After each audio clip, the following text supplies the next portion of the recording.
एक बहुत फैसिनेटिंग चीज़ आपके बारे में ये है कि जो जो मतलब आज जितने भी लोग आज के दौर में जो परिभाषाएं हो गई कंफर्ट की और किसी पैशन को पाने के लिए किस हद तक जाने की, उसमें आप एक कमाल का एग्जांपल देते हो कि जैसे आप बॉम्बे में आए पहले और फिर प्लान बाद में बनाए कब करना क्या और कैसे करना है। करेक्ट।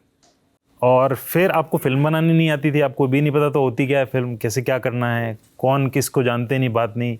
तो बैठते थे, चाय पिलाते रहते थे, रात रात भर बैठे रहते थे, ये 2 लाइन लिख दे, ये 4 लाइन लिख दे, वो करते रहते थे। ऐसे करते करते आपने स्टार्ट किया।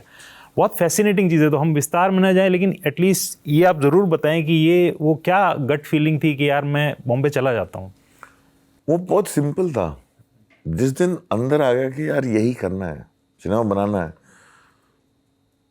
तो 19 साल की उम्र थी, तो ये था कि ये तो बम्बई में संभव है।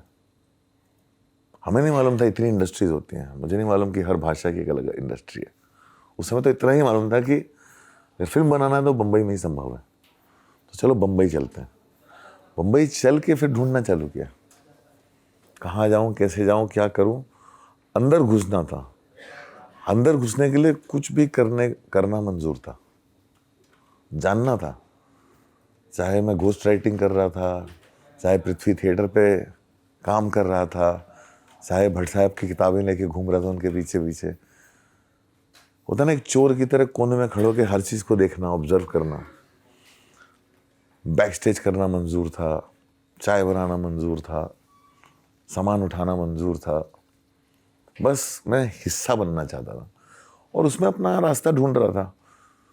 और लिखता बचपन से था, तो घोस्ट राइटिंग जो है एक साधन बन गया जीवन यापन का।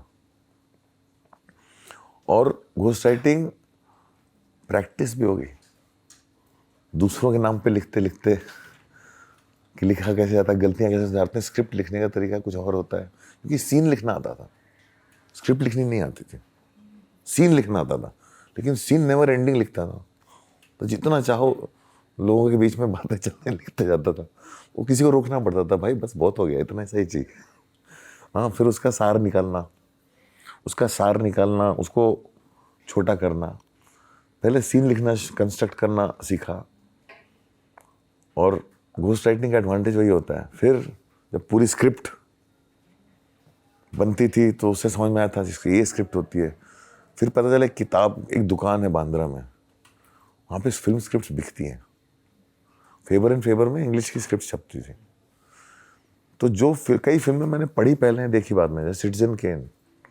जब मैं गया सिटीजन केन, मैंने कहा अरे इसका नाम तो मैंने बहुत बार सुना है, वर्ल्ड्स ग्रेटेस्ट फिल्म की लिस्ट में सबसे ऊपर आती है, लेकिन देखने को मिलती नहीं है। लेकिन उसका स्क्रीन प्ले मिल रहा था, मैं लिया, पढ़ा।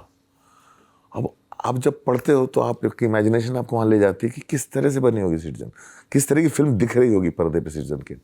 जब बहुत बाद में देखी तब उसमें बहुत सारी चीज़ें देखने को मिली कि अरे वो जो शॉट है, वो जो गेट से निकलता है, मगर ये तो यार जो पढ़ा था स्क्रिप्ट में उसमें तो ऐसा नहीं था।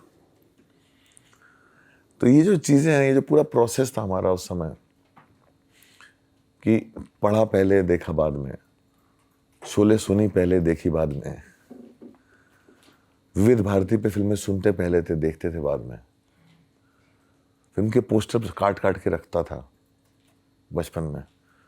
और इमेजिन, और सरिता में पीछे जो आता था, फिल्म के जो रिव्यूज़ आते थे, वो पढ़ के फिल्म की कहानी इमेजिन करके अपने भाइयों और बहनों को सुनाता था। उनको लगता था कि मैंने सारी फिल्म देखी।